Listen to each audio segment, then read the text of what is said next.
All right, it is family day and it's my mom's last weekend here. So obviously we are not making something simple. We are making biryani. I'm starting by cutting my paneer into thick cubes. I am also soaking 2 cups of rice in cold water because good biryani rice needs to relax before it performs. Now let's start building that flavor. Pan on, a tablespoon of ghee goes in. Next, I'm putting in a few dried chilies. Make sure to break them so that they can really release their flavor. Next, I'm putting in garlic, tossing it for a couple seconds, and then going in with green chilies and some roughly diced onion.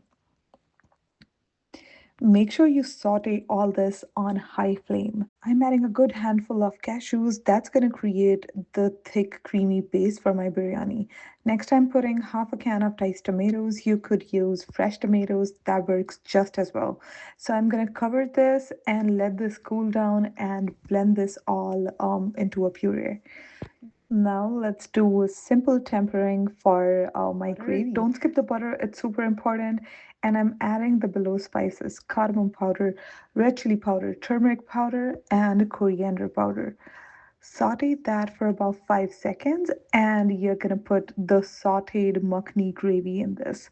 Sorry, the pureed makhni gravy in this. Make sure to rinse your jar with a splash of water. We don't want to waste any of that creamy goodness go to waste. In a separate pan, I am boiling my water and adding all of these spices. I am listing the spices below in the caption, and yeah, I think this is where the aroma starts doing its magic. So, also add fresh coriander stems and mint leaves. I did not have any fresh, so I added dried mint powder. And so important, please add kevra essence. I like to call it my secret ingredient, and trust me, guys, biryani just does not taste the same without it. Now, back to my makhni gravy. It has been simmering for a couple seconds. I am adding parboiled potatoes, and yeah, the paneer is also going in. And I'm also adding some heavy cream at this point. I had 18%, but you could use whatever kind you had. The rice water has been boiling in with all these spices for a few minutes, and it's time to remove the whole spices. They've done their job, and nobody wants to bite into a whole clove mid conversation. Now, add the soaked rice and cook it until it's about 90% done. Not mushy, not raw, just almost there. I am putting saffron strands into hot milk, and I'm also adding a little ghee into it. It melts into this golden, luxurious drizzle, which is super easy to spread. Now my rice is ready. I am straining it. Make sure to be super careful for this step. This part is not for the weak. Ask for help. My brother stepped in because biryani is a team sport. It's time to layer up. Okay, this is the moment. Take out half the paneer and potato gravy into a bowl. The remaining gravy stays in the pot. Now, layer one.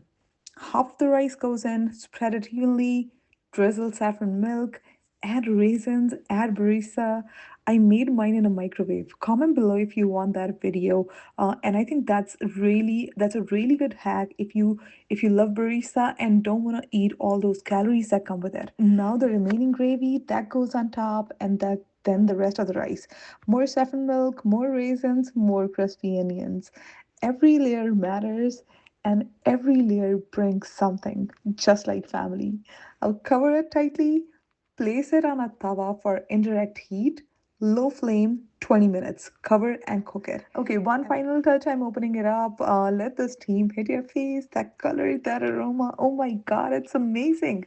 So I'm adding spring onions on top, but please add fresh coriander. Nothing beats the taste of fresh coriander. And there it is, mom's last weekend biryani. Food is my love language, and this right here, this is how I say, stay a little longer, please.